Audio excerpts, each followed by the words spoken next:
Here's what I like, what I don't like, and most importantly, where the technical levels and opportunity lies for the stock ticker NIO. Now, I'm sure this is a name a lot of you have heard of before. As you can see on the chart, it's received a lot of volume and hype recently, but this is a name that has been hated on the market for quite some time. Remember back in 2021, this thing rallied from $2 to whatever ridiculous price, and now it's sitting around that $5, $4 level. So I want to highlight a few things I like about the company, a few things I don't like about the company, and where, most importantly, that technical opportunity does lie on NIO. So a few things I like about the company: they do have a lot of strong backing from the Chinese government. So if you like that kind of exposure, they want NIO to do well. It's going to look good for their government, obviously. So they are behind NIO 100%. I also really like their technological innovation. So they do something different than Tesla and your other EV competitors, where they're doing battery swapping. So the way that they change batteries out is unproven, and that's actually one of my bear points. But it is very interesting because they're focusing on solid state batteries, which could potentially push you over the 600-mile range, which is pretty cool, because one of the biggest complaints I hear from a lot of EV drivers is the limited range that we see on a lot of these EV vehicles in general. They're also expanding into Europe and other countries. So they're in Germany, Norway, Netherlands, and some other EV markets right now, which is really nice to see, because this is a very strong Chinese brand and continues to be a Chinese brand, but getting into those other markets could offer great opportunity for growth, obviously.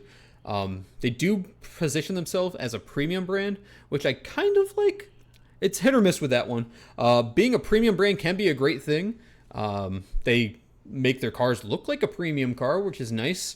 It kind of gives them more of a competitive edge over Tesla. Tesla's once kind of seen as a premium brand. I'm not saying it's not anymore, but Tesla is more focused on getting everyone a Tesla.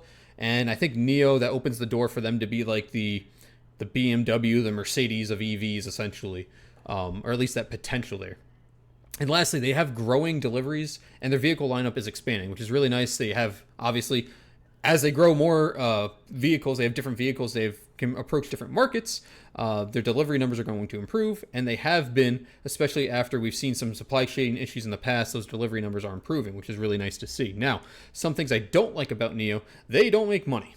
Right? I hate companies that don't make money. This is a company that continues to operate at a net loss, despite revenue increasing, which isn't a bad thing. It's a growth company, so it's kind of, you take the good with the bad, and that's kind of what you're seeing here with NIO. So the cash burns are remaining pretty high, which means you could be at risk of dilution as a stockholder.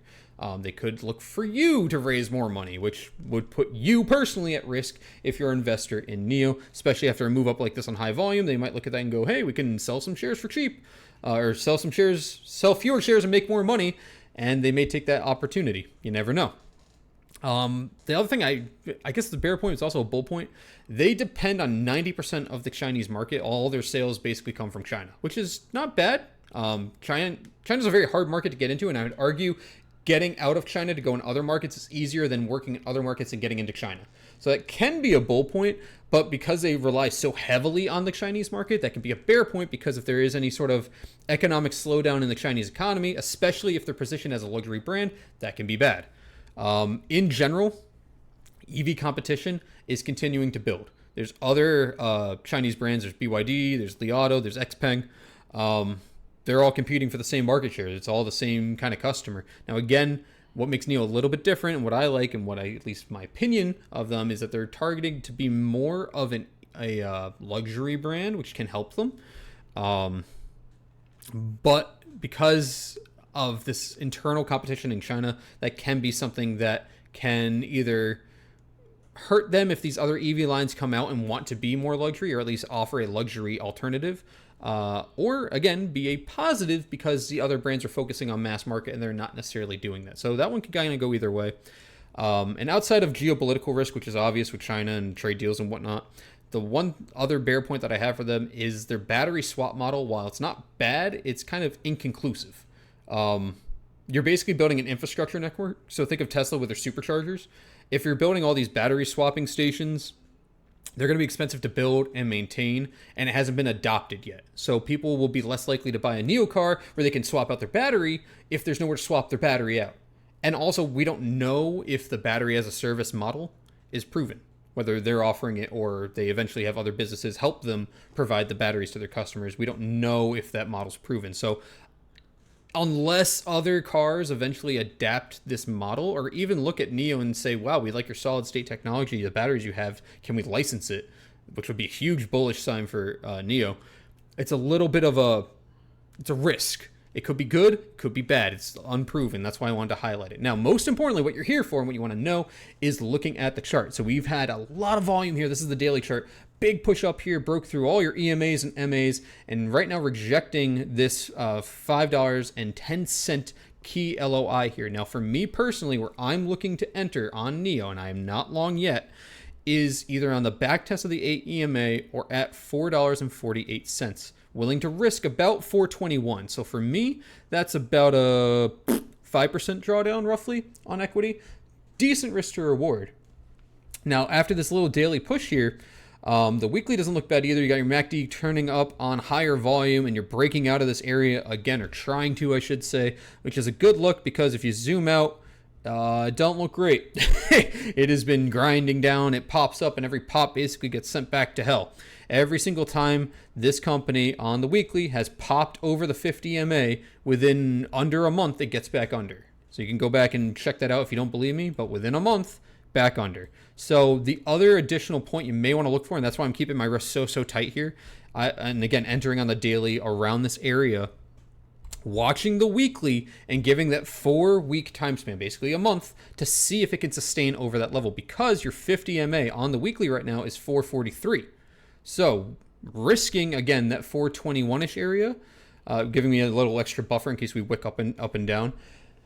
Closing above that area, basically my entry for 4 weeks, would mean I have a decent long and we're breaking a statistically significant level because NIO has not broken, and I'll zoom out for you on the weekly. I don't know when the last time was. Let's just go all the way back. So the last time, 2021, was the last time it could sustain over the 50 MA for a period of at least 4 weeks. So that would be a huge statistical significance for NIO. Now, not to mention that, but the upside opportunity here is pretty clean. And as you can see, all these lines on my chart, these are all profit points. These are all take profit points key levels. And these teal colors here, these are all unfilled gaps. You've got one gap here, one gap here, one gap here. You got 4 gaps to the upside, which gaps don't always fill, but they fill. They tend to always, I shouldn't say, they will fill eventually. They always tend to fill eventually. It's just when eventually is, obviously. And that's what I'm interested in here.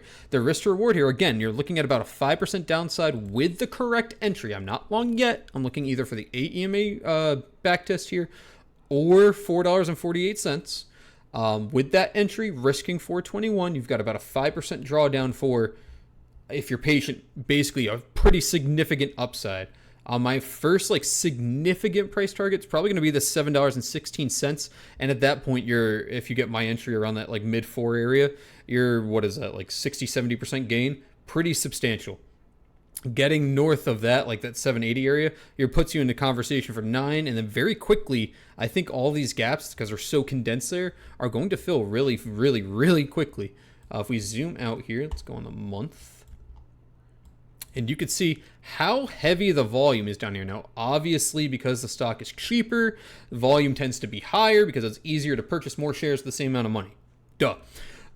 But volume is pretty thin up here, and it was very, very big here at the 40. So there are people, possibly, that are still bagged and tagged here up in the 40s, and you've got decent volume gaps up here in the 30s, in the 14s. And again, this is a monthly chart. We're talking months to years out, right? So a while, long-term investment, where getting an entry around 450-ish could prove you a multi-bagger here. Even if you wanted to look at just 20, again, on a monthly time frame, looking at a $20 price target, that puts you in the conversation for about a 400% upside, 300 to 400% upside, again, on an investment.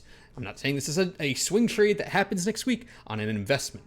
So based on everything I've said here, I think NIO is one of those really undervalued companies. And let me preface this with, I hate Chinese companies. If any of you have known me or watched the show for a while, and I don't think I sparingly talk about Chinese companies, I hate investing in them. I think they're awful a lot of the time. But when the risk to reward makes sense, as with any trade, as with anything in general, I'm taking a risk when I put my money in something. The risk is calculated here, in my opinion, at that specific price where I have a good risk to make a significant reward if I'm patient and if the company doesn't commit financial fraud like Luckin or whatever coffee and their stock price went down like 95% of the day. That's my biggest fear with Chinese companies, that there's some sort of fraud or something.